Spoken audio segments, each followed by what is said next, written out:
Welcome everyone to the Summer Food Service Program Program Year 2021 update.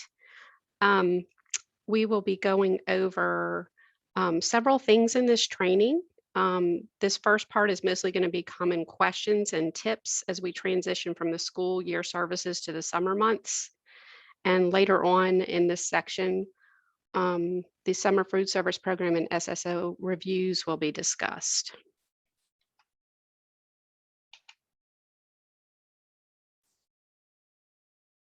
As we end the 2021 school year, it is important to remember the requirement to publicize the Summer Food Service Program. Schools are a critical source of information regarding child nutrition programs and provide a direct pathway to reaching kids and families before summer programs begin. For this reason, all SFAs are required to provide SFSP outreach, even if there are no plans to provide meals over the summer months. For those offering summer meals, schools and their partners should actively promote it to students. If a school does not provide summer meals, then schools are required to provide information about nearby programs that are open to students. Please see Memo SFS 21-168. And this is a reminder about the school outreach requirement for summer, and it provides more details. In addition to the requirement for schools to promote the summer program, all other sponsoring organizations providing SFSP or SSO open and restricted open sites must promote their program to the local community using local newspapers, radio, flyers, posters, signage, social media, robocalls, and more to get the word out. Closed enroll sites and camps promote their program to anticipated participating families. The non-discrimination statement must be included on all communications with the public. Visit the SFSP Outreach and Promotion webpage for template media releases and other promotional materials. Template news releases are also found in the administration guide, and you can click on this website on administration guide for a direct link to that information. The resource links provided on this slide, including posters, social media information, a prototype letter to parents, etc., is provided by No Kid Hungry. Click on the No Kid Hungry picture on this slide to open a link to best practices and resources by other types of organizations, including faith-based outreach and grassroots outreach. Additional postings that are required are listed on this slide. 3 items that must be posted at each site include the And Justice for All poster, a current permit to operate, the latest health inspection, and a sign must be posted and visible to the public at all open and open restricted sites to show details about where and when meals will be served. Additionally, it's important to keep the discrimination complaint procedure and the non-discrimination complaint form accessible at each site. Civil rights training is required for all staff prior to the start of the Summer Food Service Program. It is important to emphasize the procedure for complaints of discrimination during summer trainings and to make sure that all staff knows where the non-discrimination complaint procedures and forms are located at their work site.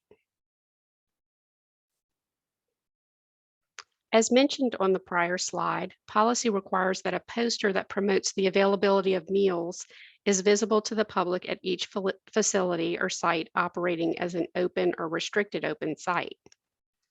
Open site posters must include the following information. All open and restricted open sites must have an open site poster visible that includes the dates of operation, meal service times, start and closing dates, and contact information. Resources for promoting your program are included in this slide.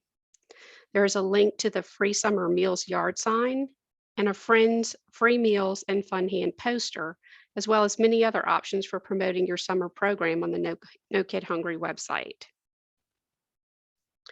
In terms of developing a media release for program outreach, approved applications for SFSP have a letters feature that allows sponsors to access a prototype form to submit to the local newspaper and other publications.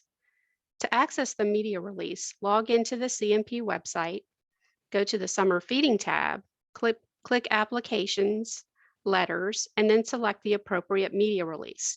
Next, copy and paste the information in the media release into a Word document or similar document.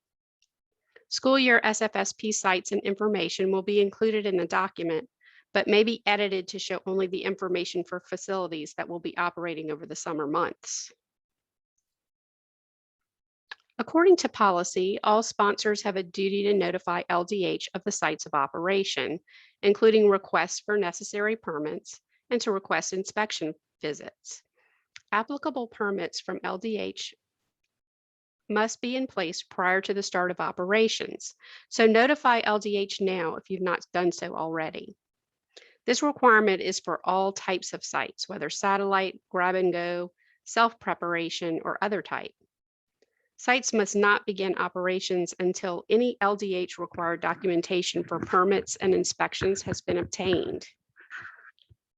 For questions about permitting or inspections, please contact the local sanitarian or the Louisiana Department of Health. For contact information, go to eatsafe.la.gov, which is linked on this page. In order to simplify the process of notifying LDH of SFSP sites, a health inspection prototype letter is available under the same letter feature discussed regarding the media release prototype. This letter may be copied and pasted into a Word or other similar document and adapted based on the facilities that are operating over the summer months. This prototype will include facilities that operated during the regular school year. However, those sites not operating in the summer months may be edited out of the document after the content is copied to a Word document. Once tailored to summer operational sites, this letter should be sent to the local sanitarian's office to notify LDH of planned SFSP activities and to request health inspection visits. This letter will also serve as a request to the local sanitarian to send a copy of site health inspections to the central office.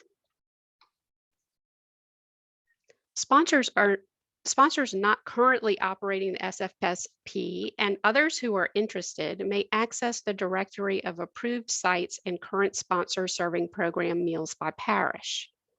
To access the SFSP approved sites by parish, go to the CMP website. You're not required to log in to access this, so go to the right-hand box titled Helpful Links Grouped and scroll down to the SFSP section. The direct link to the SFSP approved sites by parish is listed below for your ease and access.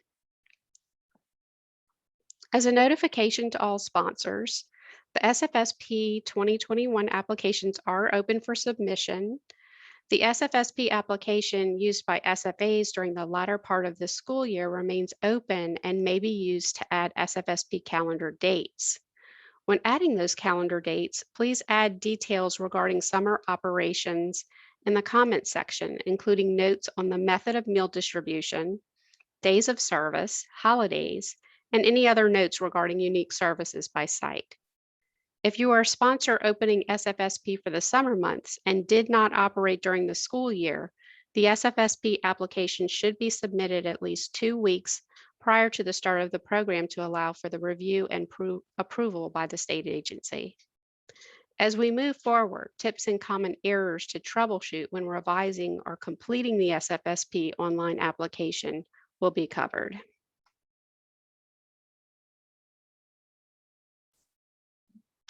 One area of frequent questions asked by SFAs and also some sponsors is how to add calendar days to the SFSP application when academic school operating days are already included in the SFSP 2021 calendar. In order to add summer operational days to an existing application, you will need to revise each facility application. To start, log into the CMP website, go to the CMP Online Summer Food Service application, click Revised on the left purple sidebar. Next, you will go to page 2 of each facility application that will participate in SFSP over the summer months. Page 2 will lead you to the calendar by meal type. A snapshot of a typical breakfast calendar is included on this slide. For each meal type, click the blue Edit button, which is right here. Next, double-click on each day to add operational dates to the calendar. After double-clicking each date, operational dates will be highlighted in green. The non-operational days are not highlighted in green. As you can see on this slide, this particular SFA planned summer meals for Monday through Friday. As you go through this process, remember to exclude any holidays or non-operational days and make comments regarding any sites that have differing operations. For instance, Monday through Thursday services, or if meal distribution will be on one day for multiple days of service. Please include all days that meals will be claimed as operational for those purposes. If you need to remove any calendar dates planned for upcoming services, you can do that by double-clicking the date. To confirm the change to a non-operational date, you will see that the green highlight is gone. If you need to remove operational dates on the calendar that have already passed, for example, if meal service was canceled due to an emergency, please conduct a revision to that facility application where meal service was canceled and indicate the dates to remove from the calendar in the sponsor comments section. The system will not allow sponsors to remove calendar dates that have already passed. If you have an emergency cancellation, please notify Shanna Leger or email Child Nutrition Programs at la.gov to notify the state agency of the closure. Those edits will be made on behalf of your organization by the state agency staff. After confirming that all calendar operational dates by meal are highlighted in green, click the blue Update button prior to moving to the next meal's calendar edits. Once all calendars by meal type are edited and updated in a facility application, click Save at the bottom of the page and include any details regarding meal services under the sponsor comments before completing the next steps. Prior to submitting the saved calendar revision, revise staff working days on page 4 of the facility application to match the operational days staff will be working for the entire calendar operational period. SFAs and sponsors will include SFSP operating calendar days over the academic school year, plus any added operational days for the summer months in total staff working days. As a reference to the top of page 2 under the heading Site Operating Days, this will automatically calculate the total operating days for you. Next, revise the sponsor application to update the budget.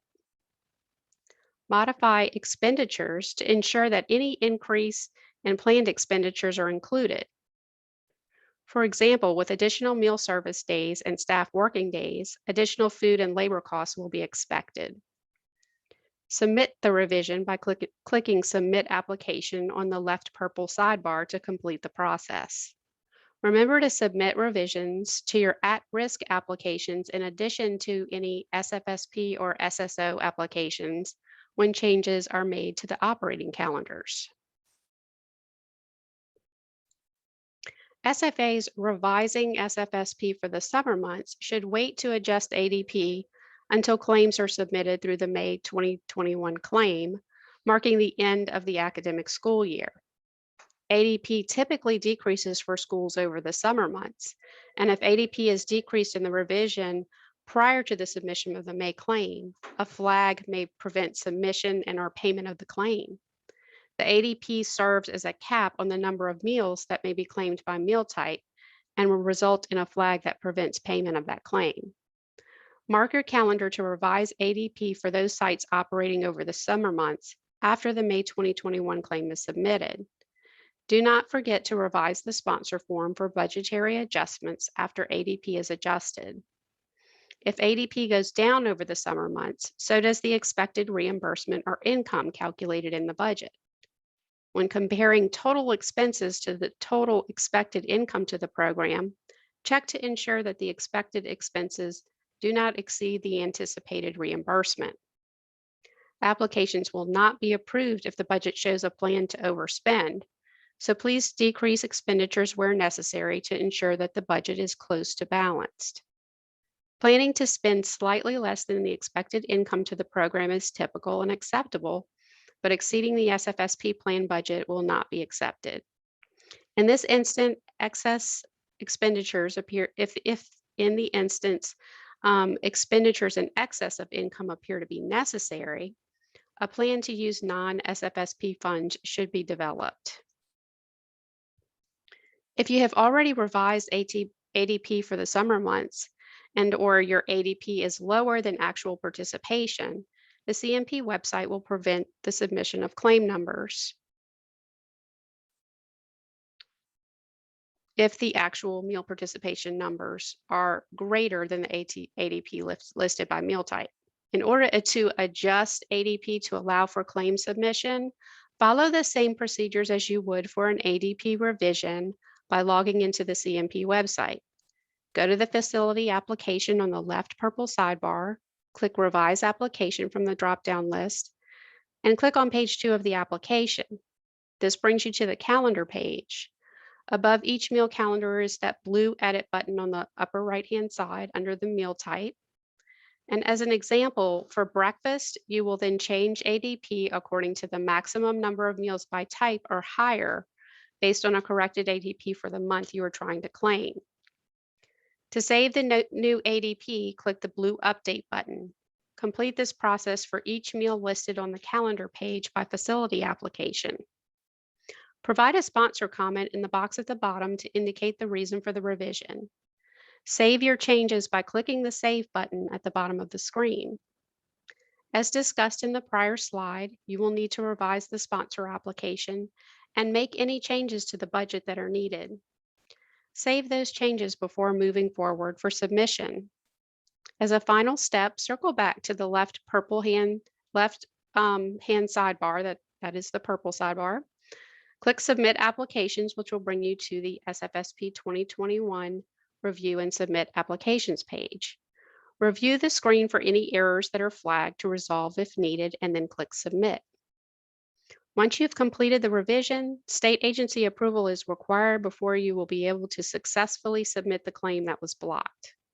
If you are close to a claim deadline for submission, please contact the state agency for assistance in expediting approval. Keep in mind that the SFSP application is a working document and should be updated with any changes that occur during program operations. Remember to update the calendar in the online application whenever operational dates change. When operational dates are changed, also revise and make necessary comments regarding staff working days to reflect total operational days, budgetary changes to ensure that expenditures are adjusted based on expected income to the program. And even if the budget does not have to be revised, do not forget to revise the sponsor application each time a change is made to a facility application in order to ensure access to submission and to allow for computer automated updates. A frequent question that summer sponsors have is what meal types may be served per facility or site under SFSP or SSO over the summer months. Although a flexibility was provided in school year 2020-2021 and is planned for school year 2021-2022 to allow a third or possibly fourth meal or supplement to be offered each day, this flexibility is not available for traditional summer operations. For open sites, restricted open sites, and closed enrolled sites, a maximum of 2 meal types may be elected per facility or site under SFSP or SSO. Any 2 combinations of meals is allowed, with options to include breakfast, AM snack, PM snack, and supper. The only combination that is not allowed is lunch and supper together at any given site.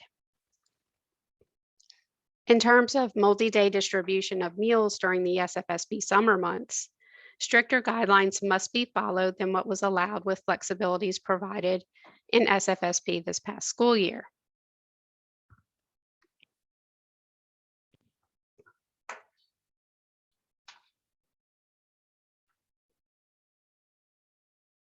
To answer the question, how many days worth of meals are allowed for distribution or pickup at one time during the SFSP summer months, USDA has provided Q&A guidance indicating that states may approve a distribution or pickup approach that includes meals for multiple days up to 1 week at a time.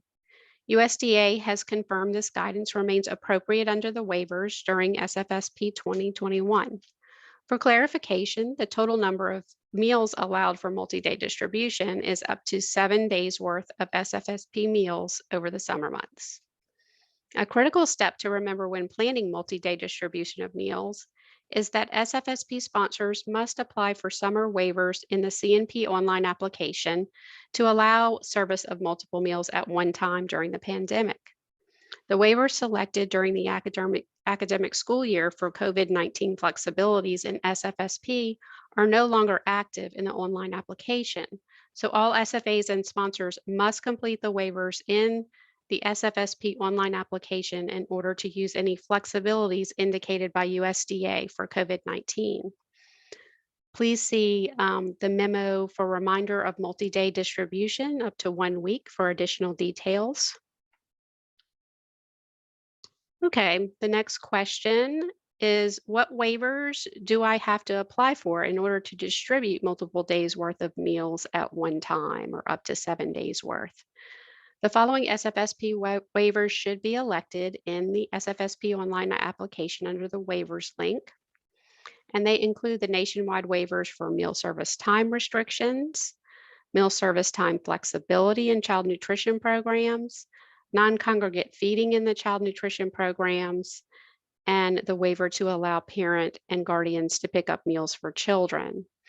And that is the case only if the intention is to allow parents and guardians to pick up meals on behalf of eligible children at certain sites or sponsor-wide. Note that SFSP sponsors must opt in or opt out of every waiver option prior to submitting waiver selections. So make sure that you do note that each option must be submitted one at a time. It does not submit as a whole page, but we're going to go over that a little more later in this training. A common question by sponsors planning to allow parent pickup meals on behalf of children is what documentation and procedures are required. First, sponsors must opt into the waiver in the SFSP application for approval by the state agency. Note that with the use of this waiver, there is additional documentation that must be requested from adults obtaining meals on behalf of eligible children. This documentation must be kept on file according to program record keeping regulations and is considered part of counting and claiming requirements subject to audit by the state agency. The state agency has developed a prototype parent pickup form, which may be adopted for use by sponsors that elect to allow adults to pick up meals on behalf of children. This can be found on the CNP website under Memos, Resources, Summer Food Service Program, Forms, and General Forms. And it's also linked on this page if you would like to use it. Some other waivers to elect or opt out of include those to allow area eligibility in closed enrolled sites, the first week site visits waived, food service management contract duration, monitoring requirements for SFSP, offer versus serve in SFSP, and delivery of meals to households. Note that electing the waiver for home delivery of meals is only a first step in an application process for approval. Additional information on the procedure for approval is provided in subsequent slides. When accessing the waivers on the CNP website, the complete list of waiver options to elect or decline will be listed as shown here.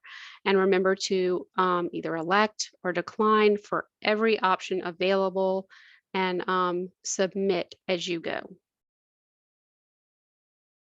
It is important to note that when selecting waivers in the SFSP online application, and this is another reminder, you must take a look at each one and elect or opt out of every one. This is to ensure that sponsors elect or decline all available waivers and that none are overlooked during the application process. The only exception to that is the meal pattern flexibility waiver, which should be used on a case-by-case basis and is typically for emergencies. Meal pattern flexibility approval requires justification of an emergency and will be approved only for the duration of the event. Note that each waiver must be submitted individually, as there is currently not an option to submit all waiver requests in a single submission for the entire waiver page. Circling back to the delivery of meals to households application process, a common question is, what is the process for state agency approval for a sponsor to deliver meals to households? First, a waiver must be elected for delivery of meals to households in the SFSP online application. Once the state agency receives a notification of intention to deliver meals to households, an email will be sent with instructions, including a meal delivery questions form to be completed by the sponsor with a descriptive detail of the delivery process, and a cycle menu with portion sizes indicating the USDA meal pattern component crediting by food item for each meal type that will be delivered. Submit the requirements above to Child Nutrition Programs at la.gov for review. State agency approval is required prior to the start of delivery of meals. Therefore, submit the requirements well in advance to complete the process. Additional requirements for delivery of meals to households continue on the next slide. This slide is a snapshot of the home delivery of meals application questions. While I do not plan to read off all of these questions to you, I wanted to provide an overview of common errors or oversight in responses submitted to these questions. Primarily, food safety and point of service procedures are often overlooked in terms of detailing the process and safeguards. Please be sure to include details on how food safety will be handled, especially in terms of time and temperature control. For example, how will food temperatures be maintained during delivery? Will refrigerated freezer trucks be used, insulated carts or insulated bags, use of ice sheets or sealed bags of ice to maintain milk temperatures, etc.? Also indicate if satellite forms will be used to document time and temperature controls, or what other documentation will support food safety and reimbursable meal delivery. Be sure to thoroughly explain how meal counting procedures and documentation will take place to ensure accurate claiming of meals. A final area to check carefully prior to submission is the menu with portion sizes. The reviewer must be able to determine that a reimbursable meal is planned based on the serving sizes and information on creditable components included in the menu. Inadequately documented menus will often cause a delay in the process of approval for home delivery of meals. After state agency approval of the home delivery of meals application, sponsors are required to issue materials and/or have applications available for households to consent to and sign up for meals to be delivered to their homes. Sponsors may use the prototype delivery consent form that is available on the CMP website under Memos and Resources, Summer Food Service Program, and General Forms. It's also linked to this page for ease and access.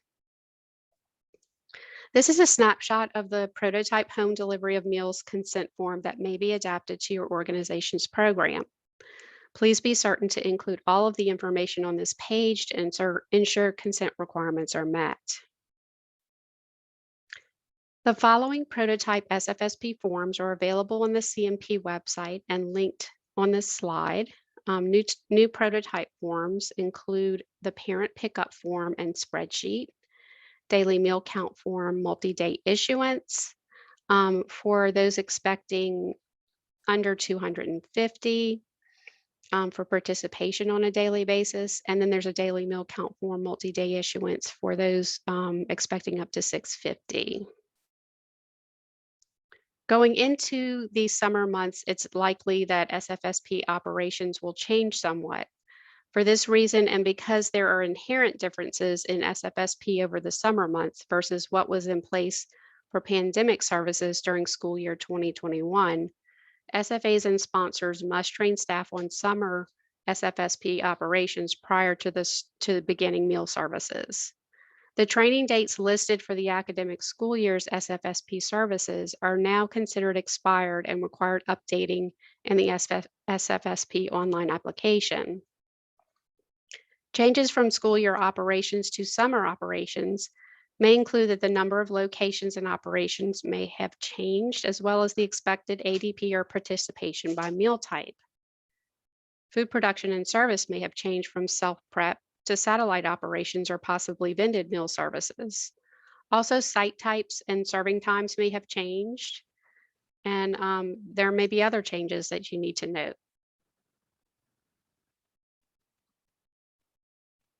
Also, site types and serving times, as we discussed, may have changed, and all of those changes should be conveyed to staff prior to the start of summer operations.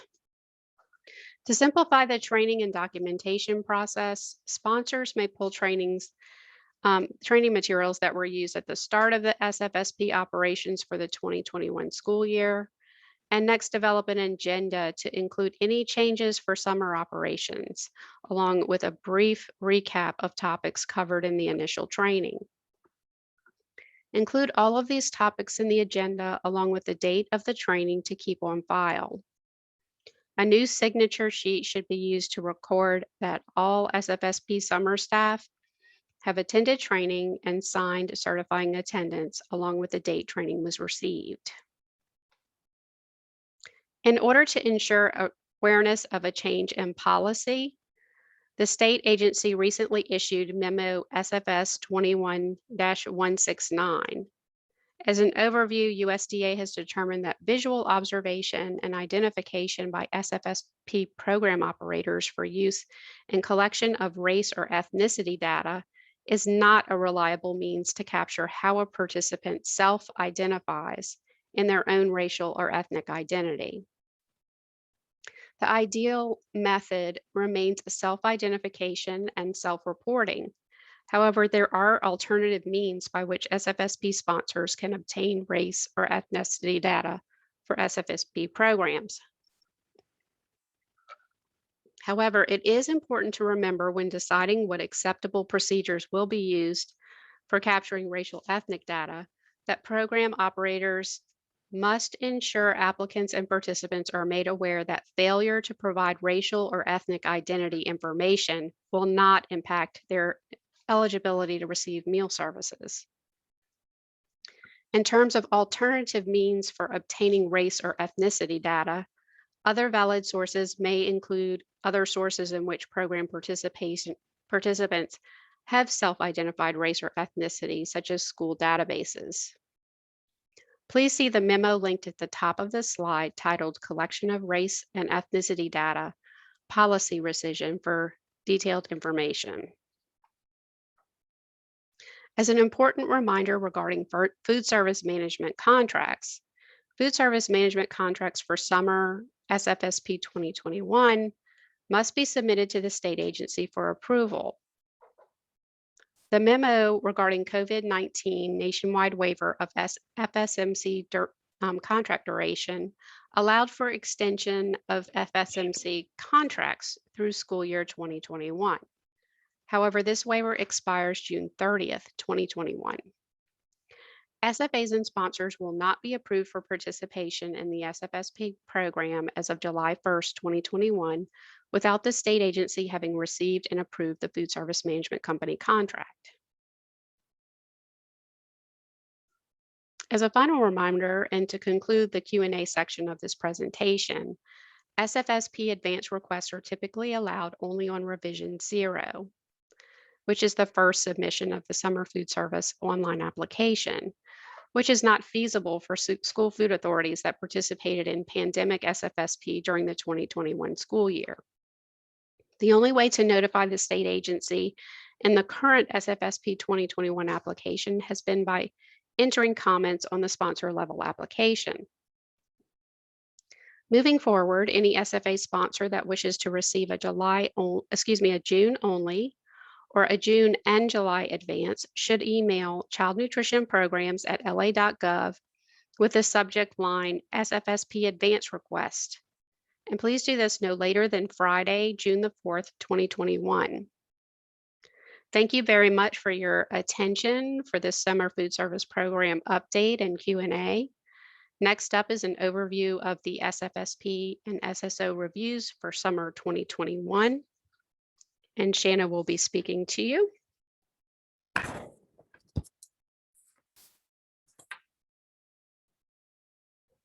We're going to take a short, just a couple minutes just to look at the chat area and see if there are any questions that we should address. Someone asked if you do 7 days worth of meals, should you include the weekend days on the calendar? And the answer to that is yes. So you would want to make sure you click on Sunday through Saturday, click on every day of that week to make sure that every meal that will be claimed by day is included for operations on that calendar.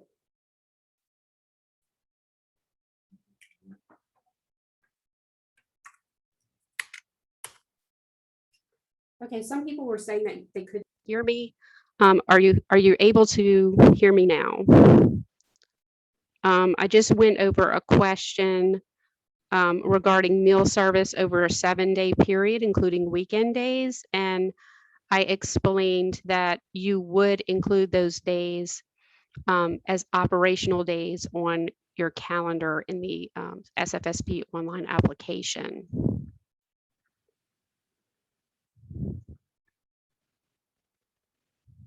Okay, and I just got a question here about ADP and adjusting the calendar. And someone did want to confirm that if we're starting summer feeding June 1st, are we supposed to update the calendar to reflect June dates, then adjust the ADP for summer feeding after the May claim is submitted? And that is correct. So you want to make sure if you were, let's say you were operating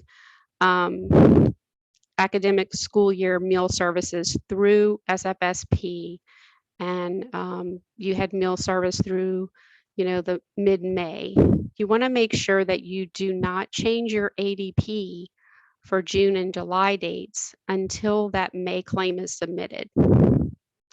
After you submit that May claim, then you can go and do a revision to update ADP for the summer months. Okay. We are now looking for the memo number just to make sure that we provide that information. Okay, in terms of the SFSP waivers, someone wanted to know where they can locate those. And you can go to the CMP website. You don't have to log in. You go to the memos and resources link. And then you go to summer food service program and you can click on any of the memos and resources under that area. When you go to the memos section, if you click on 2021, it will bring you to the latest waivers. So just scroll to the bottom to take a look at those. I've also linked several of the waivers within this PowerPoint, but if there are any that you don't see that you need to review, you can go to the CMP website to view those. We did find that memo SFS 21-X131 posted on the CMP website. Wait, I'm sorry, I said the wrong number. SFS 21-X133 is titled Guidance for School Districts Intending to Extend SFSP Operations into the Summer. So that'll actually go in detail about the process that Helen just described about filing your last claim for the academic school year with the ADP that you have in place at that time. And then once that final academic school year claim has been filed, then you can revise your application to drop the ADP if needed for the summer months. Okay, and someone was asking here, how can we access a copy of the slides with hot links? Now, if you need a copy of the slide, you can email a request, but these will also be posted to the Pennington website sometime after completion of the webinar. And so you can access both the video and also the PowerPoint slides. and you should be able to access those links.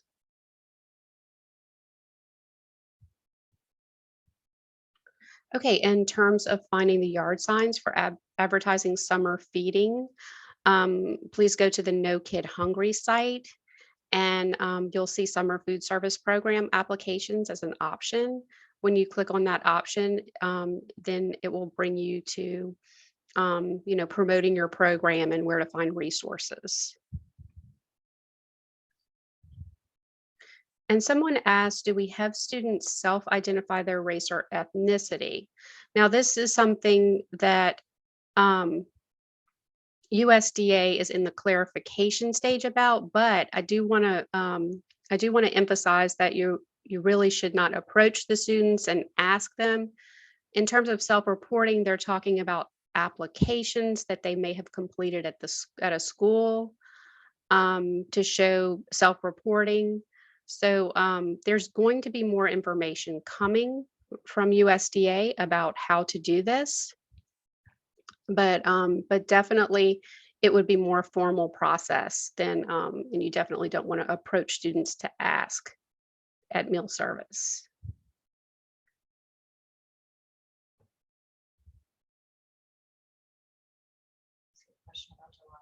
Yeah, there is a question about July 1, and Shanna is going to take over now and answer that question.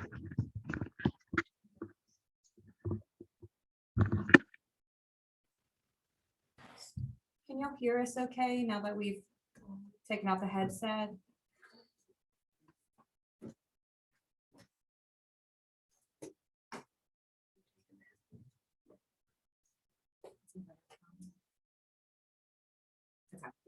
Okay, so there was a question about if the program ends on July 1, is there any way to be able to combine the June and July claim into one single claim period? In the past, that would have been a yes. In the past, we did use the option that USDA provided, which allowed us to basically consolidate claims. So if there was an operational timeframe or operating month that had fewer than 10 days, we would sync it up with the larger month. So historically, that would have been a yes, but ever since we've switched over in pandemic times to allowing school food authority sponsors to just input monthly meal data, that's not an option any longer. We need to keep the months separated so that we can continue to allow for that monthly claim entry for SFAs. So in the case of a program run by a school food authority ending on July 1, you would in fact just be putting in the July 1 meal count data in your July claim and then filing it for submission. So they would remain separate.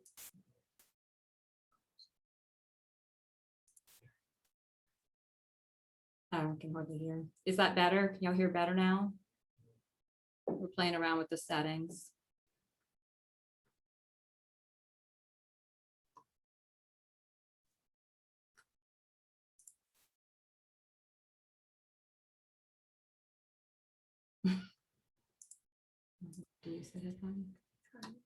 How is this now? We've tried another setting.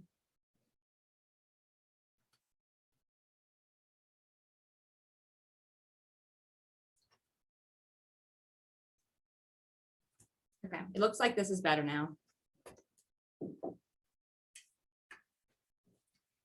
Yeah, are you gonna do Lindsay too real quick? I've done that. Okay.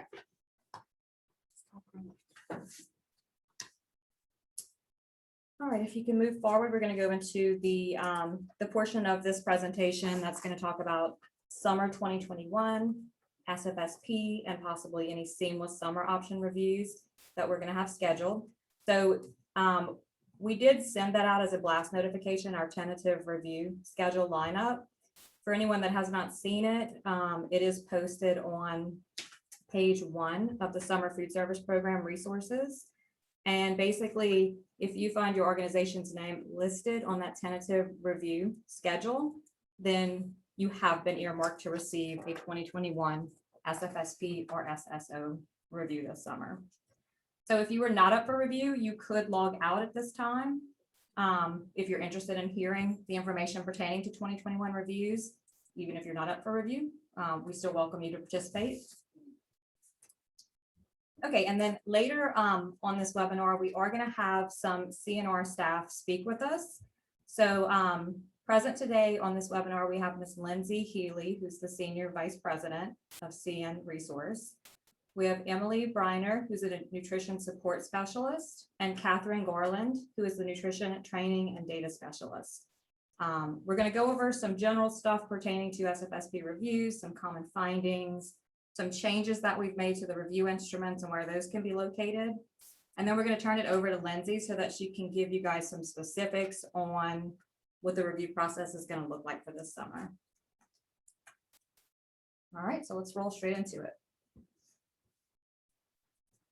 Go to the next slide. Okay, so just a brief overview of summer food service program, the review process.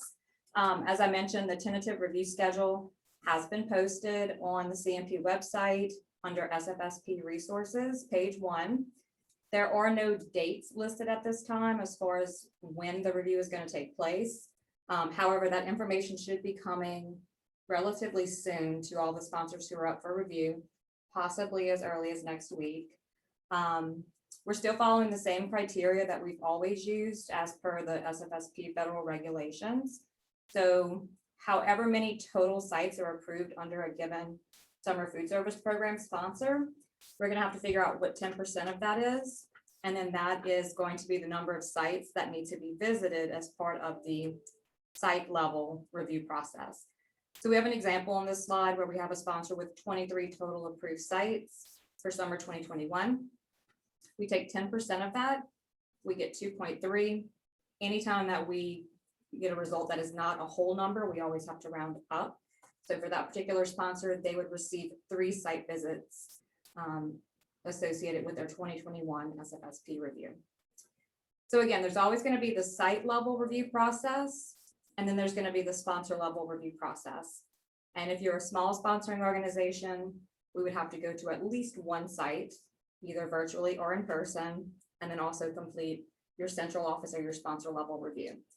So the majority of the reviews that are currently on our tentative lineup, those will be led by CNR review team members, whereas there are about 8 or so reviews that are going to be state agency led.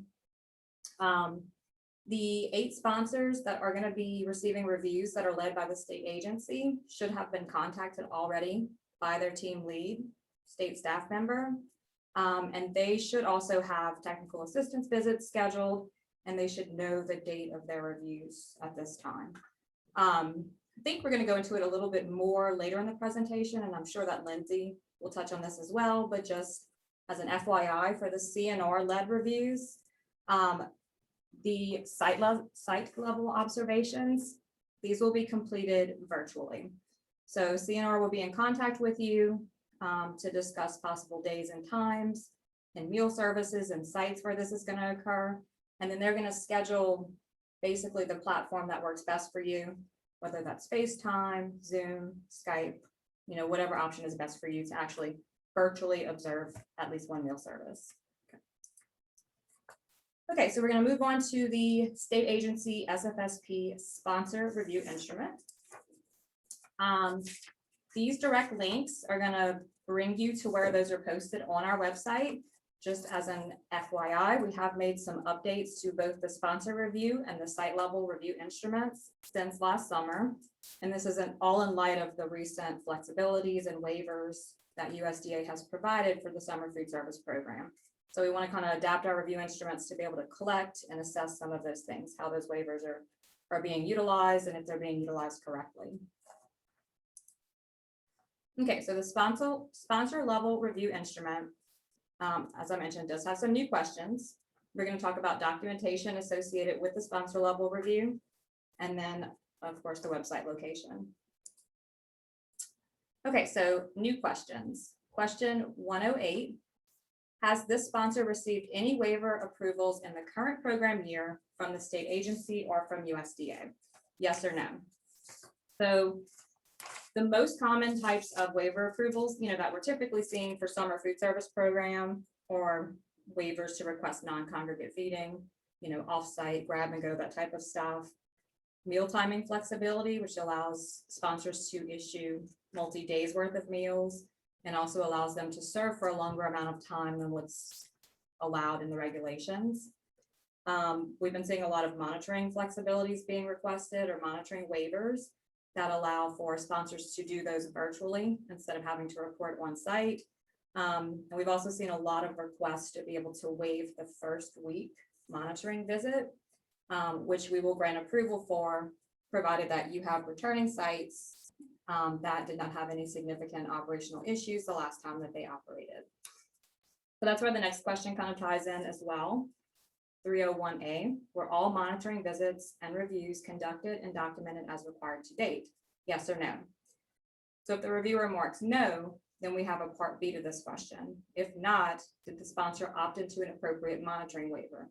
So if we find that something that normally would be required was not done within the time frame that it should have been done, such as the first week monitoring visit, we would then check the website, CNR staff or state agency staff to ensure that the sponsor did in fact request the first week monitoring waiver and receive state agency approval to be able to skip that for returning sites that had no significant operational weaknesses. Okay. Another new question is 1401B. Has the sponsor elected use of the emergency procurement proclamation for its 2021 SFSP operations? And I did pull up the latest memo that we've posted on this, which is memo SFS-21-X156. And so that memo has the subject line, renewal of state of emergency, COVID-19 public health emergency. And it did extend this provision further. So the last memo that we had issued had extended it until the end of April. This one has extended this provision until tomorrow, the 26th. And do we know anything yet, Courtney, as to whether or not it's going to get extended into June? There's a press conference today. Okay, so we should know tomorrow if there's going to be another renewal of this opportunity. And if there is in fact another extension, of course, we would post a memo to that effect to notify everyone that it has been extended further into the summer. Okay, so in terms of the sponsor level review instrument, now we're kind of jumping to an area that has not changed, but we typically do have findings in this area. So this all surrounds the health inspection component of SFSP sites. So I'm not going to read all of the questions that are on the slide. I mean, you can see them here on the slide. They're all contained in the sponsor level review instrument that you can access and look at your convenience. But we did want to reiterate here, because we've been getting a lot of questions to this effect, that all SFSP sponsoring organizations, as well as any seamless sponsor organizations, must notify LDH of any planned operations at all sites that they intend to have summer operations at. So from that point, once you've notified your local health department, they may request that you complete additional documentation or additional forms to submit to them. And then based off of the information that you submit and the mode of food service operations that you're doing, they will make the determination as to whether or not each one of your sites themselves, which may be satellite sites, they'll determine whether or not those sites actually need to hold a permit themselves, or if the permit can fall back at the cooking location. They'll determine if additional inspections are needed in the summer months at those sites. So from that point forward, really it's LDH's determination as to what you need to have on hand in the current time in the summer months operations. But you absolutely must inform LDH of any planned operations at all locations in the summer months. And this all ties back to one of USDA's flexibilities that they've provided, which is the non-congregate feeding component. So we've never had this before with summer food service program. This was brand new last year. And so that makes things different now, the way that LDH is doing inspections and permitting, because previously all of these operations were happening on site. And now we have this provision in which, children can leave, or adults on behalf of children can take meals off the site and back to home. So this changes things with LDH. Obviously, this changes things with how we're capturing data and how we're looking at sites on reviews. But just note that it is your duty to inform LDH of your planned program. Okay, so that's really the only changes in terms of the sponsor level review instrument. We're gonna move to the site level review instrument and talk about some changes there. And then we're gonna move over to common review findings and a few other things pertaining to reviews. So of course, there are new questions in the site level review instruments. We'll talk about documentation that is typically requested and needed in order for reviewers to complete a site level review instrument. And then we did already provide the direct links to you guys to where you can find the site and sponsor level updated review instruments. But just as an FYI, those can be accessed by pulling up the CMP homepage. And if you do not log in, underneath the login box, you can click on Memos Resources and then click on the very last bullet, Summer Food Service Program. And then you would click on Forms, and both the sponsor and the site level review instruments are located underneath the subheading Forms. So Memos Resources, Summer Food Service Program, Forms, and then subheading Forms is where you can find these. Okay, new questions added to the site level review instrument. Question 201C, is the site approved for parent pickup of meals through waivers, yes or no? And if yes, is the site collecting the appropriate forms to utilize parent pickup? So remember that there is this waiver option that allows parents and guardians to pick up meals on behalf of eligible children. But the sponsor themselves have to, ensure that there are procedures and safeguards in place that are being followed if this particular waiver is utilized. And as Helen mentioned, we do have a state agency prototype parent guardian pickup form that you can adopt and use in your program. And I think we gave the direct link to that, but that form can also be found in the same path as where the site and sponsor level review instruments are found. Again, Memos Resources, Summer Food Service Program, Forms, subheading Forms. For 206, we've always recorded this before, the approved time of the meal service versus the actual observed time of meal service. So we're looking at approved time of meal service. We're looking at what's in your latest approved online application for the site selected for review. What's your serving time that you're indicating? And then when the site observation is occurring, whether that's in person or virtually being done, we're documenting what the observed time is. So is it within the prescribed or approved time frame? Is there some reason why you were serving outside of that time frame? And then we also added an indication where we can mark whether or not it was a virtual meal service observation.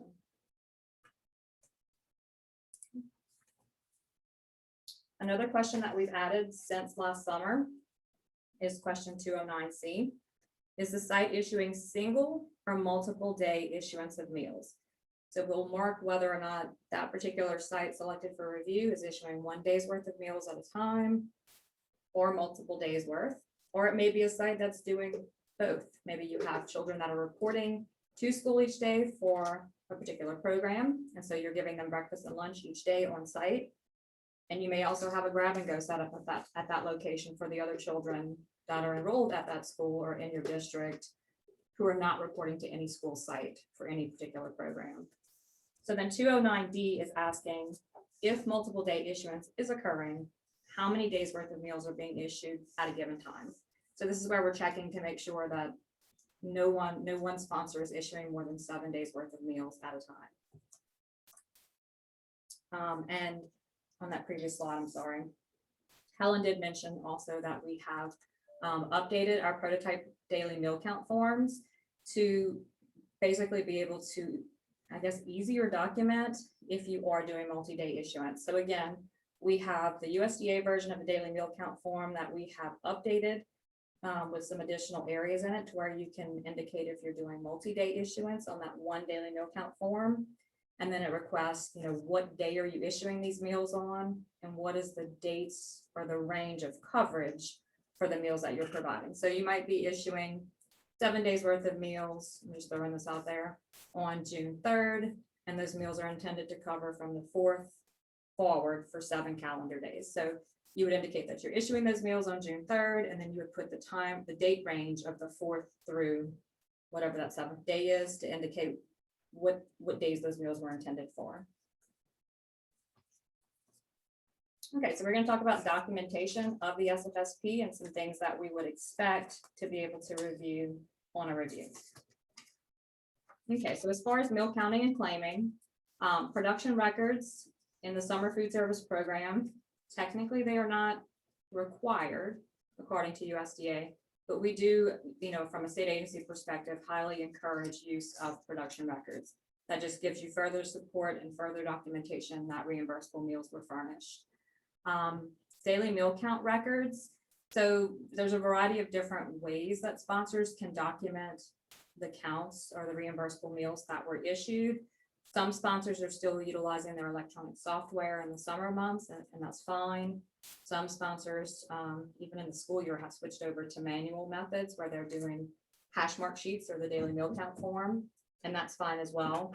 But on review, we should be able to access those records and see clear documentation of the counts of the meals that were issued on the prior days of operation. And then, of course, the satellite account form. So if you are a sponsor that is producing meals at one central location and then satelliting those meals to one or more sites, we absolutely would expect that you would have a satellite account form completed that's tracking those meals from point of origin to the location in which they'll be distributed. And just like all these other forms, we have a prototype satellite account form, which can be found in our SFSP forms booklet, which is memo SFS 20-47. Or you can actually access the satellite account form just saved individually in the same path that I've mentioned a few times now. Memos, resources, summer food service program, forms, subheading forms. So this slide is given an example of what the production record prototype looks like in our forms booklet. So this is a production record prototype for summer food service program. It's available in memo SFS 20-47. It can be adapted for use by any non-school food authority summer sponsor or by any SFA sponsor. But this is not the prototype that has to be used should you choose to maintain production records. If you're a school system, you're doing production records all throughout the academic school year, you have an electronic platform that you're using, we would not obviously expect you to switch over from your usual process of production records to a manual process. But this prototype is available for anyone who does wish to utilize production records and wants to have a prototype to use. Okay, and then this is just a quick little snapshot of the daily meal count form. So this version that we have posted here can be found in our forms booklet, memo SFS 20-47. And this happens to be the USDA prototype that goes up to 250 total meals being issued. Last summer, I believe it was, we created a state agency prototype that allowed for more meals to be documented because we did have some sites that were serving more than 250 children at a time. So in that forms booklet 20-47, that memo, you'll be able to see the USDA daily meal count form that allows you to document up to 250 meals, as well as the state agency daily meal count form, which actually exceeds 600 meals on that form. We'll get to the next. And this is just showing the continuation page. So if you're using the USDA prototype, you can choose to use the USDA or the state agency prototype, either is fine. But if you exceed a certain number, you're going to have to use a continuation page. And this tends to be a common review finding. The continuation page, for whatever reason, oftentimes we find that it is not fully completed or that it's kind of getting lost or shuffled amongst the paperwork. So we do recommend that if you use a continuation page, please make sure that you are fully completing it, you're dating it, you're indicating the site name, you're putting your grand total of meals that were issued for that meal service on page 2. If you have served any other types of participants, whether that's second meals to children, program adults, your cafeteria workers, or any other adults, be sure to fill that in as well. And then we do always recommend that after meal service is done, please attach the continuation page to page 1 so that it doesn't get lost in the paperwork.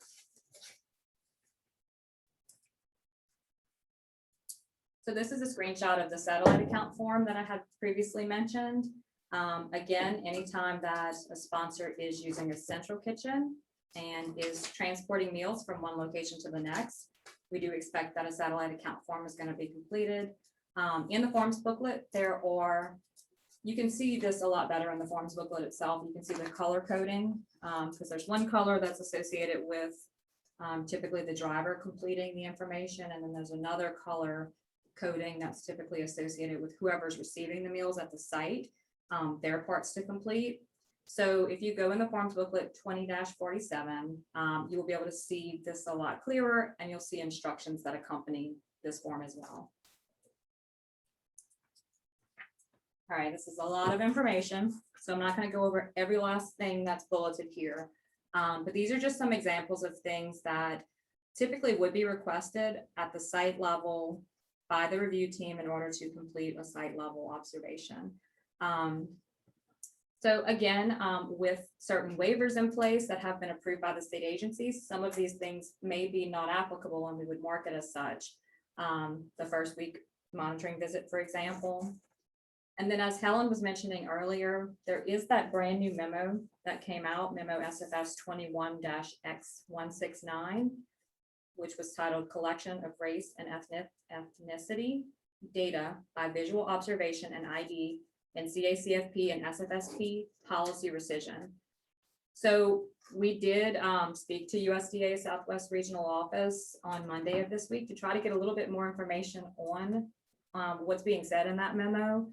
And they're technically awaiting more instruction right now from national office. So all that we know for certain right now is that USDA does not want any monitor to make a determination of race or ethnicity for any child coming through the line. And we don't want to ask children directly what their race or ethnicity is. So, so at this time, we really don't have the exact instruction on what to tell you in terms of completing racial ethnic data forms, other than more information will be forthcoming. At this time, I would not, if you have sites that are about to kick off their summer operations later this week or next week, I would not have my monitor complete racial ethnic data forms until further information is released from USDA national office that we would then put out as a memo for you guys. So we're still waiting to get clarification on that, but just know that that process is going to change. The discrimination complaint form and civil rights complaint procedures, all that is posted on the website, as well as all of these other things here that we have on the slide. And then, as Helen mentioned, documentation of training. I think I have probably told a few school food authorities something slightly different than what we just mentioned in this training. But after we've discussed further, we really do want, even if you have SFSP staff that have been working under the SFSP for the 2021 school year, and they're going to be the same staff members to work in the summer months, we really do want to ultimately have a new sign-in sheet. That does not mean that if it's the same staff, you have to train them all over again from start to finish and give them the extensive training that you gave them back in August, September, or maybe in January of this year. We just want you to go over the basics again with them. And then if anything's changing with the operations in the summer months, which it very well may be, you might be changing from closed enrolled sites to open sites. Your serving times likely are changing. The mode of your food service operation, you may be going to just face-to-face kids only, just feeding those kids, that are coming for a program. So any changes that are pertinent that your staff would need to know about that will be different under SFSP from the academic school year to the summer months. You definitely want to train them on that, and then get them to sign a sign-in sheet and just reattach what you previously trained them on, plus any new bullet points of pertinent changes that will be happening this summer that you've mentioned to them as well. Some further documentation that would be needed is any type of record that supports food service costs, such as your food inventories, delivery receipts for any type of vended meal service that you're utilizing, payroll and time and attendance records for site personnel, and then any purchase invoices that have been received for the program to date.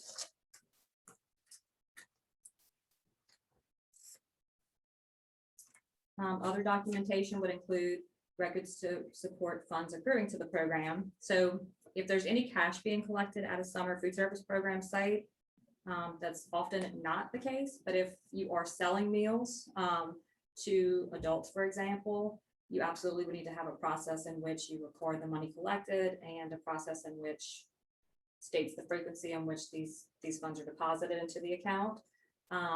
Any copies of receipts where cash donations were given, if that is applicable, we would want to see documentation of that. And then any other types of funds that are received for the summer food service program, whether that's an advance that we issue to the organization, we'd want to be able to see documentation of that as well. Okay, plenty more documentation has been indicated on this slide. It's a very busy slide, but just take a second to look at this. Not all of these things that are listed here may necessarily be applicable to your program, but some sponsors may have all of these things applicable to their program, in which case reviewers would expect to be able to see this type of documentation during a review.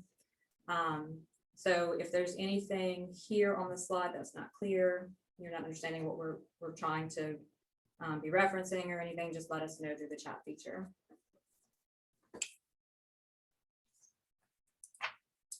And then this one just talks more about documentation in terms of meals rolling over from a previous day, milk quantity, documentation of meals that were issued. And then this slide brings up an important point too.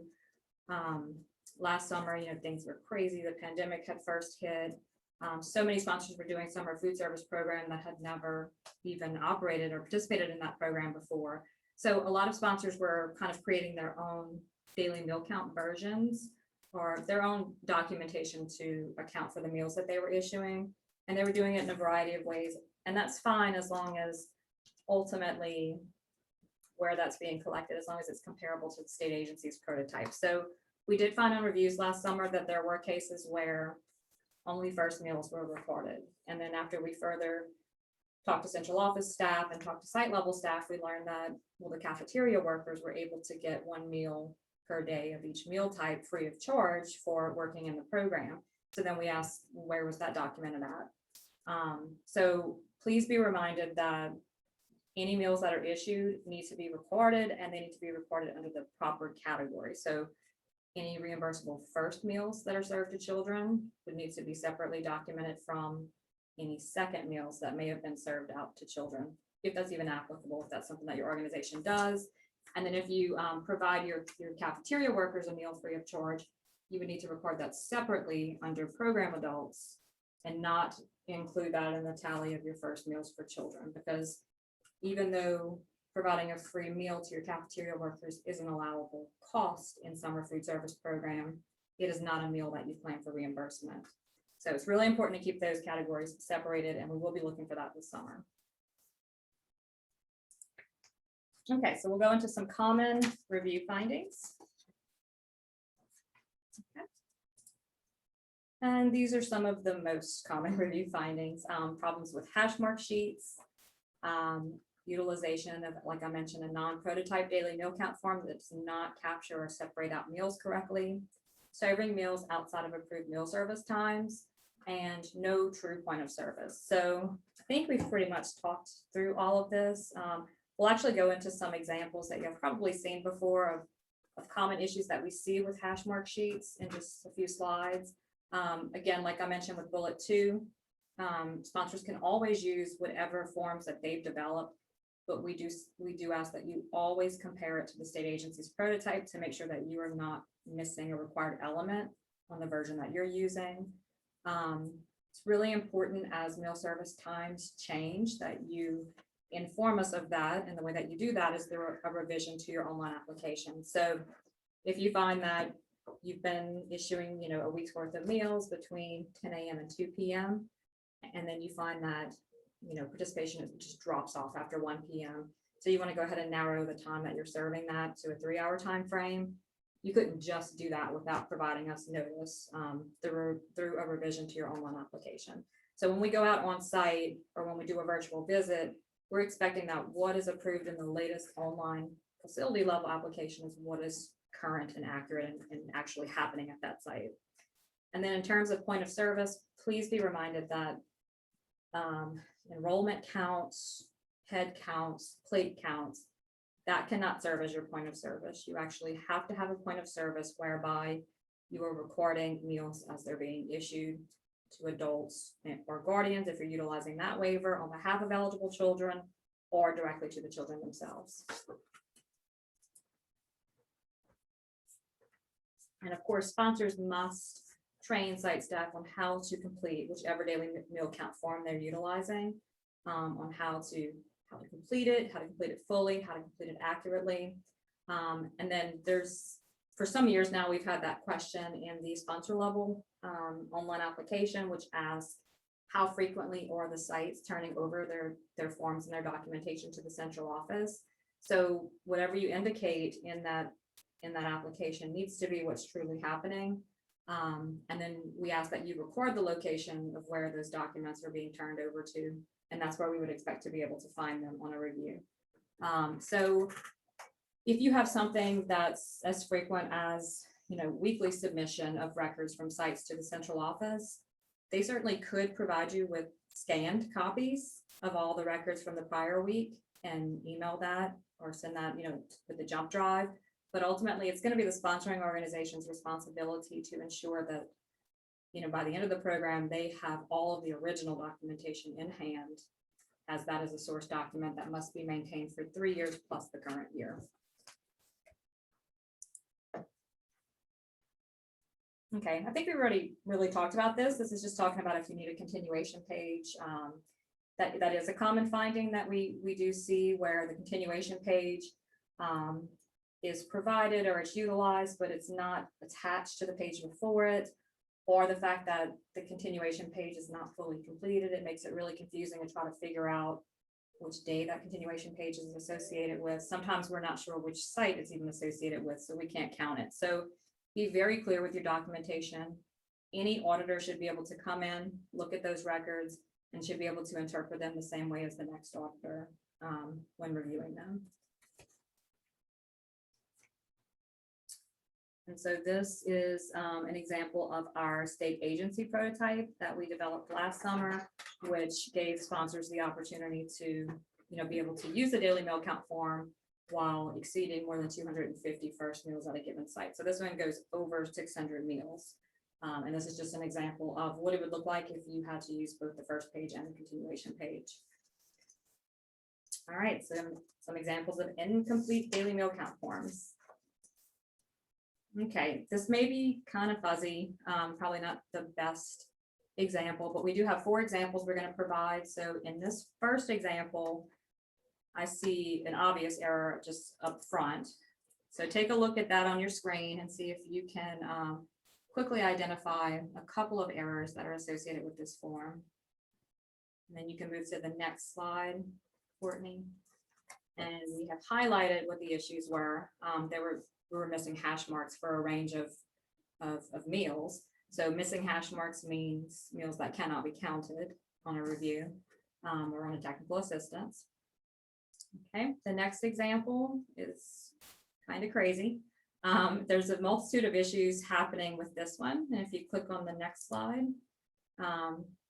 basically the issues here is just really inconsistent marking of the number of meals that were served. So there is no right way necessarily to mark. Some systems will do the hash mark system, 1 strike through per number. Some will circle them, some will do X's, but we just encourage whatever system you're using, just please consistently use that. So it gets really confusing when you're looking at a system like this that's using hash marks, X's, circles. And then also this form has some areas that are incomplete. It's missing site supervisor signature. There's some examples where there's a single line drawn through multiple numbers. We do not accept that. We want each meal or each set boxes of meals to be struck through individually. We do not acknowledge or accept a strike through that's indicating multiple issuances at one time. Okay, so here is example number 3. Take a look at that, and then on the next slide, we'll talk about what the issues are with that particular form. Okay, so we have a good bit of missing information on this one. We don't know what the meal type was. Of course, with the current waivers and flexibilities we have, technically it could have been a breakfast plus lunch issuance, but regardless, there was nothing marked that indicated which meal was issued. We also don't have delivery time indicated. We are missing hash marks, I believe, for items 3 through 8. Is that correct? Oh, no, I'm sorry. We're missing totals for items 3 through 8. Okay. So the person that completed this form did start marking that there were, second meals and program adult meals, and they did strike marks, but they never indicated the totals in the right-hand side. And then they did not total all of the meals that were issued at all. So then there's also, which seems really strange, but we've seen this on reviews. In this example, we have a date where this form was completed on June 11th, and it was for a June 11th meal service. However, we don't see the site supervisor signing off until June the 13th, which is not acceptable. That form should be completed in full for that meal service with the signature and the date reflecting the same date of the meal service itself. Example 4 got cut off, so we were missing the right side of that form. But if you click on the next slide, you can see some of the issues that we have with that particular form. So it's probably hard to read this from your end, but the first pink highlight at the top, I believe that is asking if there was any carryover meals from a previous meal service. So, and there may not have been. You may have just been working with the meals that were produced that day, but we expect to have something there. So either a number of meals that were carried over from a prior day, or a 0 or a strike through if there were none carried forward. And then what's the other issue here? There's total meals here, which is blank, and then they had 52 first meals and 1 program adult, but they only received 50 meals. Okay, so yeah, how do they serve 53 total meals if they had 50 meals to start with? So, and they could have had carryover meals from the previous day. We don't know. This form is incomplete. Okay, so some other items that are pretty common findings on review. Let me get to where I am. Staff training, of course, and in terms of staff training, we just mean the sponsor can show a sign-in sheet. They can show us that training was done, but they, for some reason, did not maintain the backup or the PowerPoint slides or the guidance that was used to train the staff with, or any type of agenda or anything that was passed out that bulleted the topics that staff were trained on. So remember, if you don't have documentation of having done it, then there is no proof that it was done. So please always keep everything associated with any training that you conduct with your staff on hand. Offer versus serve tends to be a common finding, either because it's being provided as an option to children, but that's not indicated in the online application corresponding to that site, or vice versa. And actually, to be able to use offer versus serve now with the summer food service program meal pattern specifically, that requires use of a waiver. So that's something else we would be checking. If we are doing a meal observation and we see that kids are being given the option to decline some of the offerings that they don't want to put on their plate, we're automatically going to check to see if that sponsor has requested to opt in to use offer versus serve with the summer food service program meal pattern in the online CMP application. Another common finding is we see expenses that were paid with summer food service program funds. And some of these expenses would have been allowable costs or allowable expenses with SFSP money. They just were never documented in the online application. So if you don't budget for it, then it becomes an unallowable expense. So I'm trying to think of a good example of this. Mileage, for example. So if you have monitors that you are sending out to sites to complete the first 4-week monitoring visits, and they're documenting their mileage and they have their odometer readings, and you have a set rate that you're reimbursing them per mile traveled, that's great. You have the backup, you have everything that you need to have to support it. But if you never provided a budgeted amount for mileage in your online application in the budget itself, then it was never approved to be an expense of your program. Leasing of equipment or even leasing of space without prior approval, or without even documentation or contracts in support of that. We do find that sometimes on review. That's a big no-no. and then less than arm's length transactions. So if you ultimately are doing business with someone that is affiliated with the sponsoring organization, the state agency must be informed of that upfront prior to entering into any agreement or any business or transactions with that entity. Okay, so as far as any and all sponsors that are up for review, you may request technical assistance. So like we mentioned, the majority of the reviews are going to be conducted by CN resource staff. And the site level component is going to be virtually done. And the sponsor of the central office component of it is going to also be, virtually done via a desk audit. And it'll more than likely be done about a month after the virtual site visit. So it'll probably be done in the months of July or August. So there is time for you to request technical assistance. If you'd like us to come out and just see how the operations are going, if you'd like to have state staff come maybe reiterate a few things to make sure that you're following, policies and procedures correctly. So we do ask that if you want to have a technical assistance or a visit from state agency staff, please send that request to our general email account, which is childnutritionprograms@la.gov. And then in the subject line, if you can just put SFSP TA request or SFSP technical assistance request, then that will get forwarded to the right individuals and we can go ahead and set that up with you. And if you can give us in that email some suggested dates or times that would work for you, that helps us too, because then staff can look at their schedules and try to work out some possible dates to schedule that and then get back with you. And then there was one other thing I wanted to mention too. Helen did talk about the advances, but as we mentioned, these are very different times. So obviously we normally do not have summer feeding occurring in the academic school year. Normally anyone that's going to be doing summer month, summer food service program operations, they're starting to work on a brand new application for the summer months, revision 0 and initial app. That's not the case right now for any school system that's been participating in SFSP from January through current. You're going to be revising your application to extend into the summer months. So on any revision, you're going to lose that opportunity to be able to check that you do want to receive an advance and to be able to check the months in which you would like to receive an advance for. So if you are interested, if you're a school food authority and you're interested in receiving a June and or July advance, please email our general email address, childnutritionprograms@la.gov. And in the subject line, indicate SFSP advance request. And then tell us which month or months you would like to receive an advance for. And we'll make sure that we have that documented and that we can then process in advance for the organization. So any non-school food authority, any private nonprofit, any governmental, university-based sponsors that are currently on the webinar, when you're working in your application, you are working in revision 0, the initial application, because you haven't participated since last summer, which was under a different program year.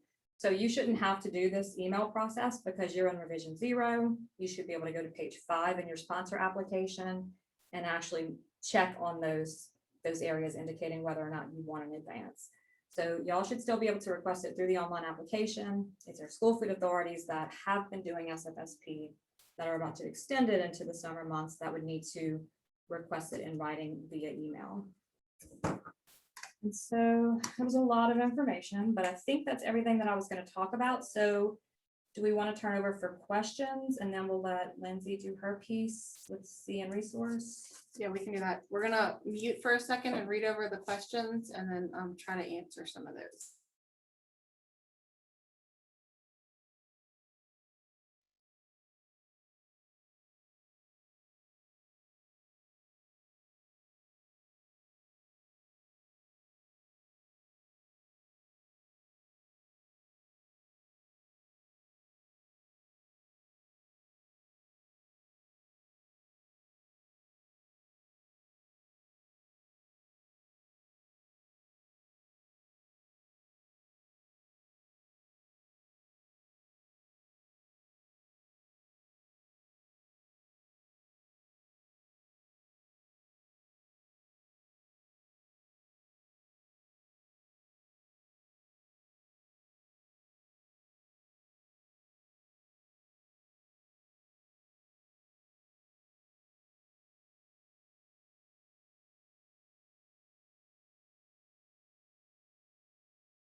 you repeat the question? Okay, the question is, dropping ADP after the May claim is filed is going to mess up the budgets for June. What should we do here? And that is correct. So when that revision is done, it's going to start calculating everything based on that lower ADP. And it probably is going to show a lesser amount of anticipated reimbursement than what is truly and actually going to be received for 2021. If that happens and you need assistance with trying to align your budget to the adjusted anticipated reimbursement, just contact me directly and we can talk through it. I am hopeful that in the future, we will be able to have something that's really custom that allows us to tie ADPs from a start date to an end date, or basically have effective date ranges with the ADPs, because then that would give us much more accurate anticipated reimbursements and budgets. But at this time, we don't have that in place. That's something we hope to have in place. So really, that's going to be a case by case type of scenario where you just would need to contact me and we can talk it through. Can we do a training on budgets?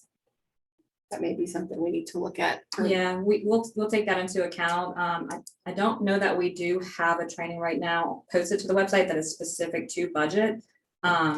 Just because that's a huge topic and there's a lot of allowable versus unallowable expenses with all of these child nutrition programs. But I think that we could develop something for sure to post to the website. And then once we do, we'll send a blast notification out. Our SFSP COVID protocols suspended for 2021. Our normal procedures and operations back in effect for 2021. So really all of the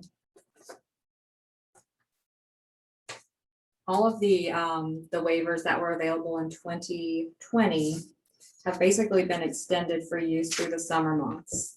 USDA has reiterated in multiple different conference calls that that we're trying to return to normal in any situation where we can, in any cases where, you know, face-to-face is an option and there is not a need to do grab and go or home delivery. They highly encourage that if it's safe to do. But at this time, yep, the only options that go outside of the federal regulations would be these waivers that are listed in the CMP website. I think we had a question about where to access the waivers, and I'm pretty sure that Helen touched on that. But all of the waivers are listed under, if you log into the CMP website, under the purple summer feeding tab, left-hand side, there's a link that just says waivers, and there's 11 in total. And we do ask that for the first 10 that are listed, that you either opt in or opt out and submit each one individually. And then that final one is about meal pattern flexibility, and that really should only be opted into if there's an emergency situation that arises where you are short on or was required in a reimbursable meal. So that one can be left unsubmitted, but the first 10 we need an opt-in or opt-out from every sponsor. Yeah. The meal pattern waiver is intended to be a per use waiver, so we definitely want to save those for those emergency situations, as Shanna said. And we do ask that all of the waivers be submitted, before beginning to use them. So with your application, submitting those waivers so we can approve those ahead of time to ensure that your operations meet the required plan. So we approve all the meal delivery plans, and if there's multi-day pickup, these things that we're looking for with the use of those waivers. There's one other thing I wanted to mention too. I'm glad that you said meal delivery. We were talking about this yesterday. So a lot of school systems, for the sponsors that are on the call right now that are not SFAs, some of you may have done the home delivery model last summer before we actually had an official application process for it. But around September of last year is when we rolled over into that official application process for requesting use of the home delivery model. So a lot of school systems did opt into it and receive approval to use it. Some never initiated it. Some did initiate it and then since then have stopped, but find that they have a need to do it again in the summer months.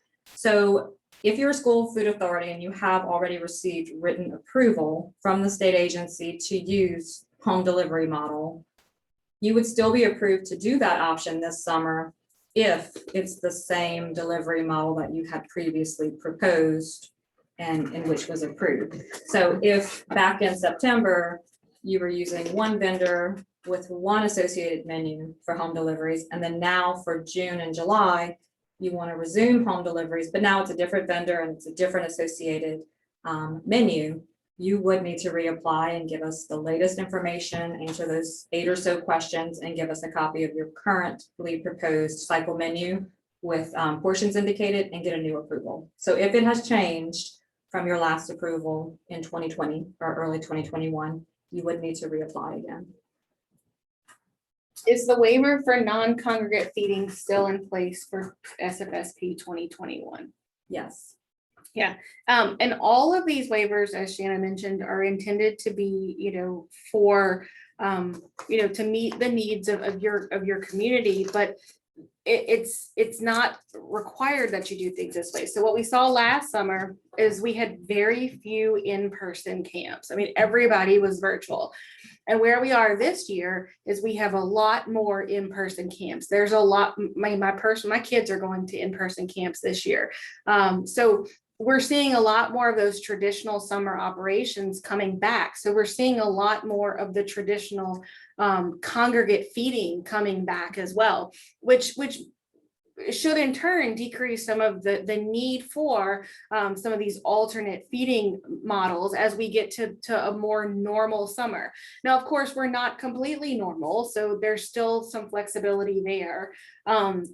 Where these waivers definitely come into play, but just, any of these waivers before they are utilized, you need to have prior approval through the online application before utilizing any of the waivers, as well as an operation, a summer food service operation. So it is required by regulation that the application be submitted and approved before operations begin.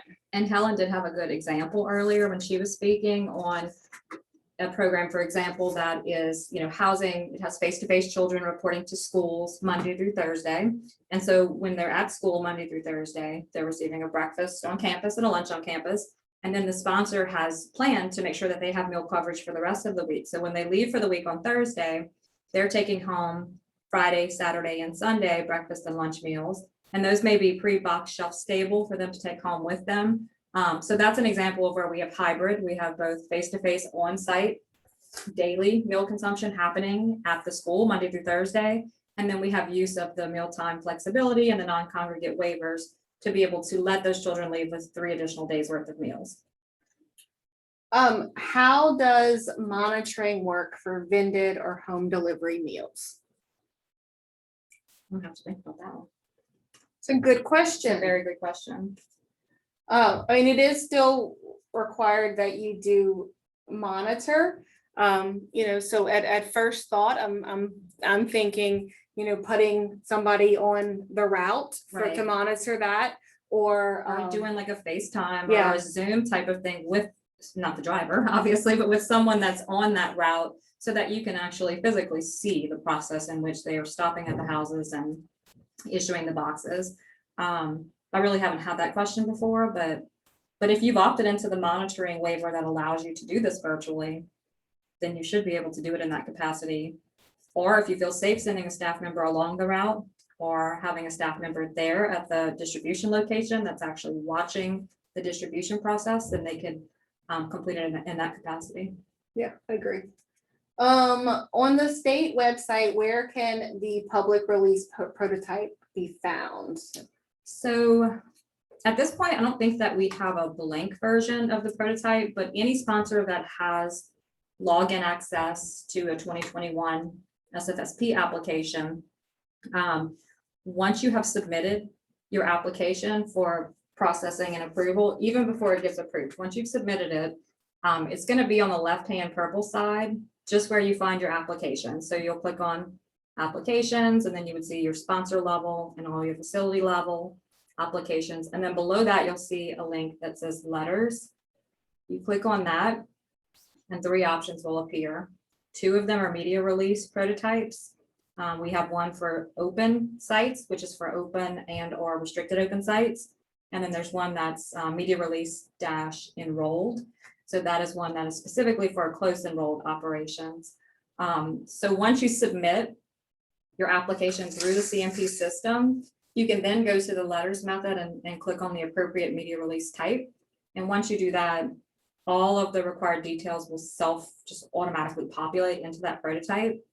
And then from there, I think we put a memo out about that, about how to copy and paste it into a separate Word document or into your letterhead.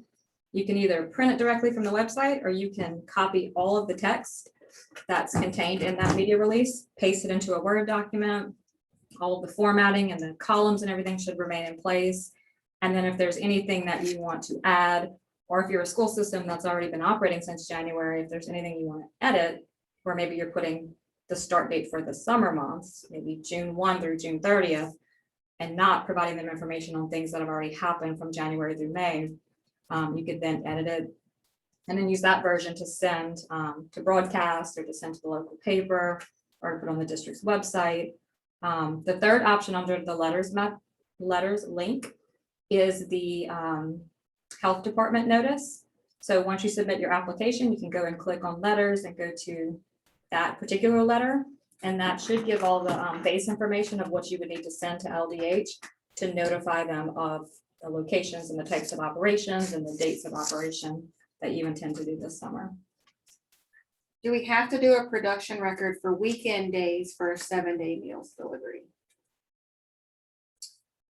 I haven't had that question either, but no sponsor has to do a production record for SFSP. However, if you are issuing multi-day meal issuances, we've adapted the daily meal count form to where you only have to complete that daily meal count form for that site on the day of issuance. And then you have the range of dates that indicates what dates those meals are intended to cover and be consumed on. I don't know why the same couldn't be done with a production record, where you're completing it and it's representative of the time frame in which those meals are intended to be consumed. So I don't know if you're issuing 7 days worth of meals on a Monday that covers Tuesday through the following Monday. I don't know why you need to do a production record for every individual day.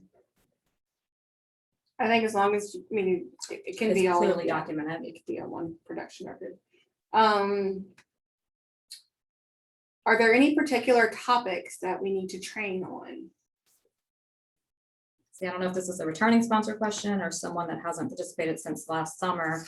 But just remember, if you have staff that have not worked in the SFSP since last summer, or if you have brand new staff, then you have to train them on everything that's required in guidance based on their position. So there's different things that you would need to train techs on, and obviously more things that you would need to train your administrative level staff on than site level staff. So I always recommend that you go, one of the quickest places to find that is from our homepage, our CMP homepage.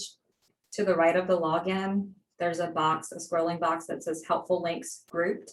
If you scroll to the bottom to the summer food service program subheading, you'll be able to click on the USDA guidance books. And then that link will bring you to the latest version of the administrative guidance book, the nutrition guidance book, the site supervisors guidance book, and the monitors guidance book. And in any of those guidance books, you should be able to see what the required training topics are for new staff.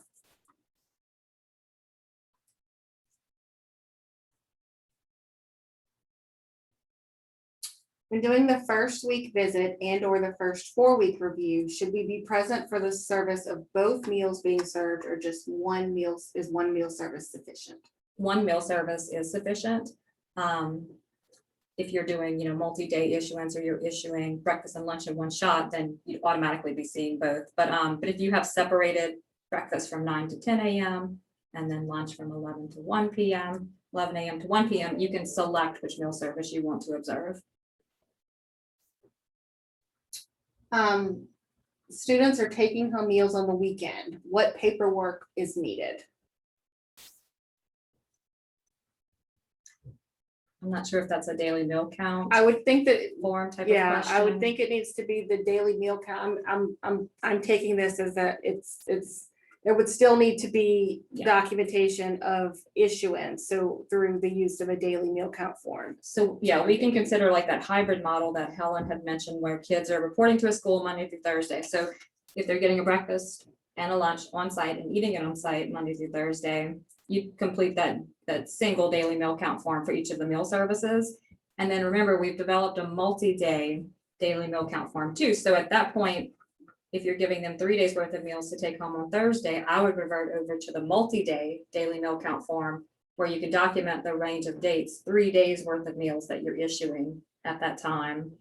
And then that way we know that you issue 3 days worth of meals on Thursday with the intent of them to be consumed Friday, Saturday, and Sunday, whichever month and day that is.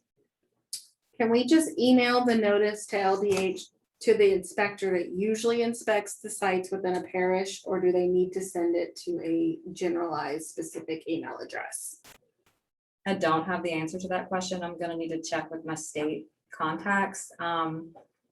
Generally, they do default to the local level. So if you're in a given parish and you have your contacts, your LDH contacts for that parish, they generally do want sponsors to communicate with their local level people first before going straight to the state agency. But I'll try to get exact confirmation on that and then put that out in a memo or send an email about that once I get confirmation. This question's from a school system. The program begins on June 1st for summer. Does she need to submit her May claim before June 1st in order to have the application revision submitted by June 1st? No, so really in terms of extending the program into the summer months and filing the May claim, really the only issue that we were talking about previously is with ADP.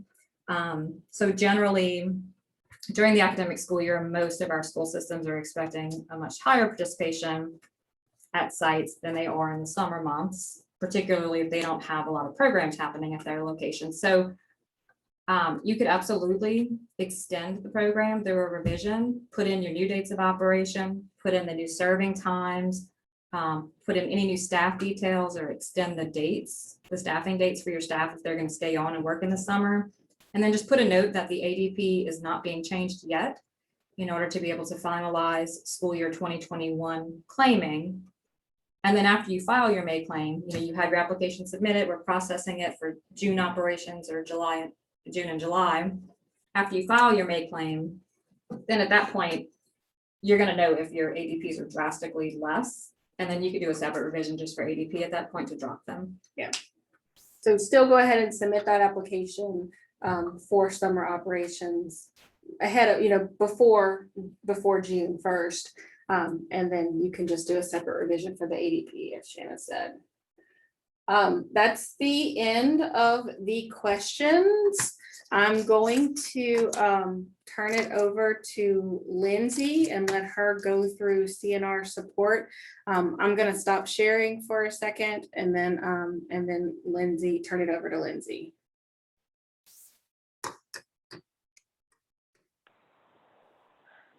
Hi, everybody. I'm hoping you guys can hear me. Can you guys hear me? Let me ask that question. Yeah, we can hear you, Lindsay. Okay, perfect. Perfect. My name is Lindsay Healy. We're lucky enough to have had the opportunity to have worked with many of you in the past already, whether you've heard from us on CACFP reviews or NSLP reviews or on technical assistance. So we're excited to be working with you again. This is the second year that we've done SFSP reviews in Louisiana. So we've kind of got the swing of things. We love working with the state agency. You guys are so great and so responsive. It's a really great partnership, so we appreciate it. I just wanted to take a couple of minutes today and talk through kind of a very high level idea of how the review process will work through CNR. Both, I think Shana and Helen mentioned that the reviews are going to kind of start in June. We are planning to send out our initial notification next week. So all of you that are up for review will be seeing some type of communication from us next week. Our goal is to complete all of our site reviews during the month of June. So that is our goal. Obviously, we might have a couple trickle here or there, but primarily we want to get all the site reviews done during the month of June. We will be doing all of the sponsor reviews in July and August. You'll get information about the sponsor review in June. And so you can start pulling the information that you need, kind of preparing yourself, asking us questions just making sure that you feel prepared. And then we'll start collecting the information in July and complete the reviews in July and August. The biggest thing that I wanted to kind of talk about today is how we communicate within CN Resource and how we communicate with you guys. So on the call today is myself, Emily, and Catherine, and we'll be overseeing the contract. So we'll be your main point of contact for SFSP reviews, but we actually have a team of people that will be working on these reviews. And because of our team approach, we default back to using our CN Resource support website. And so for those of you that have worked with us before, you've been on the website, you have a username, you have a password, you've navigated it. But I just wanted to take a few minutes for those that are new and just give you guys a really quick overview of kind of what we do and how you guys will be able to access your review information. So this is our support website. It's our main communication hub within CN Resource. It's how we communicate with you guys. The state has access to it so they can see information, and it's how we communicate with our reviewers internally. When we send out our notification next week, you guys, for those of you that have not already been set up in the website, we will be sending you your username and password, as well as a link to this website. So you'll be able to hop on and check things out then. So once you get to the link, you're going to log in. Again, we'll provide your username and password.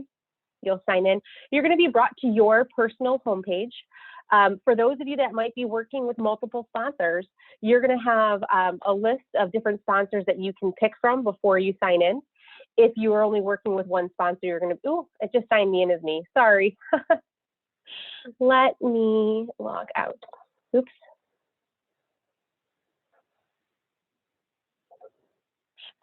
So when you log in as a sponsor, you're going to be taken to your personal sponsor webpage, and it'll only have information for your sponsor. There we go. Okay. Let's see, we'll try this again. There we go. So you'll click on your sponsor. If you work with more than one sponsor, you'll have a list here that you can select from. Once you've clicked on your sponsor, you're taken to your main page. And this is where you can find all of the general sponsor information. We're going to be utilizing a web chat feature. Basically, what this means is that we can send you guys messages and you can send us messages via this website. And what's great about this feature is that it's there. There's a record of it. You don't have to go digging through emails. You don't have to think, oh, wait, this person asked that question and this, I don't know who in my office emailed them.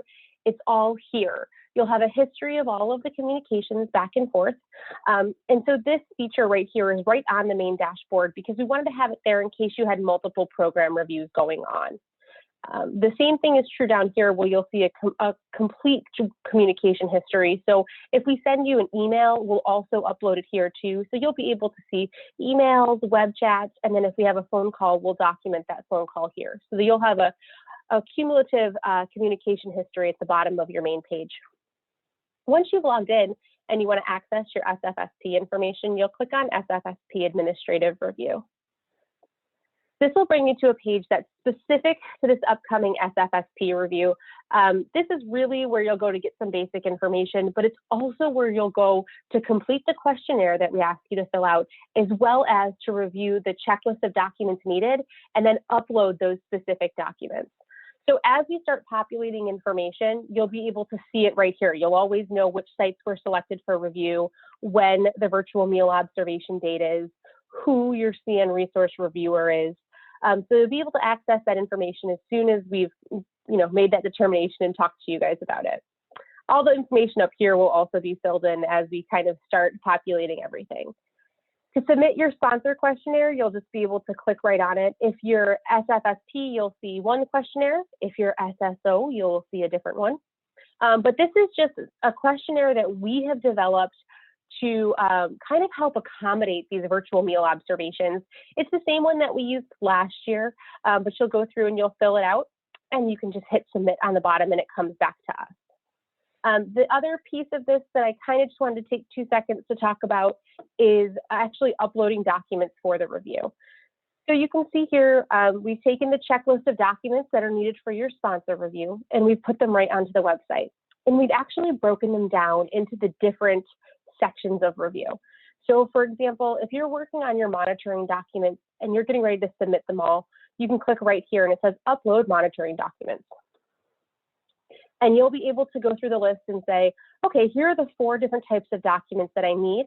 And you can pick which ones you're going to upload. And if you have one big combined PDF and you want to upload them all at once, you can click all 4 and then go ahead and upload your document. If you want to leave notes to us, you can do that here as well. You can upload multiple uploads. Once you've done this upload, it'll refresh and say, upload more documents, and you can just keep on uploading. So we've broken it down by each section, just so that when you guys are going in to say, what have I uploaded? What haven't I uploaded? You'll have an easier time of seeing that. You guys will have a table on your documents page that'll actually show all of the documents that have been uploaded for this program. And it'll also give you an opportunity to edit it in case you clicked something by mistake. The benefit of this is also us just seeing what's been uploaded. That way we can say, oh, it looks like you might still be missing this, or we still need this information. It just helps the review move along more efficiently. So I really think that ultimately that's really what I wanted to show you guys today, was just kind of give you a very quick walkthrough of what you can see in CNRS and how you'll upload documents and complete that survey. Once we send a web chat, just for a little reassurance, if we contact you via web chat, you'll actually get an email that says, hey, a chat has been posted, log in, read it, respond. So you don't have to worry about like coming in every single day to look for your chats. You will receive an email notification letting you know that there is a conversation started. I think that's really it at this point. Like I said, we will be sending out our letters next week. And then I think someone asked about how the site reviews will work. One of our reviewers will contact you directly, and they'll work with you to figure out what day works, what method of virtual meal observation, whether it's Zoom or FaceTime. We really want to be accommodating. We did these virtual meal reviews last year, so we've kind of, had some experience with it. We've also, learned some lessons, gained some new best practices. So our reviewers will contact you to schedule the site reviews and make sure that the timing and the date all work accordingly. And then once the site review is done, we'll move on to the sponsor review and we'll go from there. But I really think that's it. We're looking forward to it. And please, please, please, please, please, anytime that you guys have questions, do not hesitate to contact our office. We're here. We want to help. We know that reviews can be burdensome, and we want to make it as easy as possible. So don't ever hesitate to reach out to us. I'm all set, guys. Thank you, Lindsay. So, we have about finished everything that we wanted to talk about today. I'll put our telephone number and our email address back on the screen. If you have any additional questions, please send those to us. I know most of you are gearing up to start summer feeding probably this week or next week. I know June 1st is kind of that big date that most use as that starting point. So I'm sure you're all gearing up for that. And if you have any additional questions or need additional assistance, you can reach out to us at childnutritionprograms@la.gov, or you can call us. If there are no additional questions, then our webinar is complete, and we'll talk to you again soon. The evaluation. Yes, and also you do need to log back on to the Louisiana Fit Kids website where you registered for this training, and that same day when you click on the calendar and click on today's date, right above where you would have registered in the agenda, there is going to be a link that says to access this survey. So you can click on that, complete the evaluation of this training as well. So please go ahead and do that. That's usually available for about a week. So while it's fresh on your mind, go do that today and get that evaluation sent back to us. And we thank you all for taking your afternoon with us, and we will see you again soon.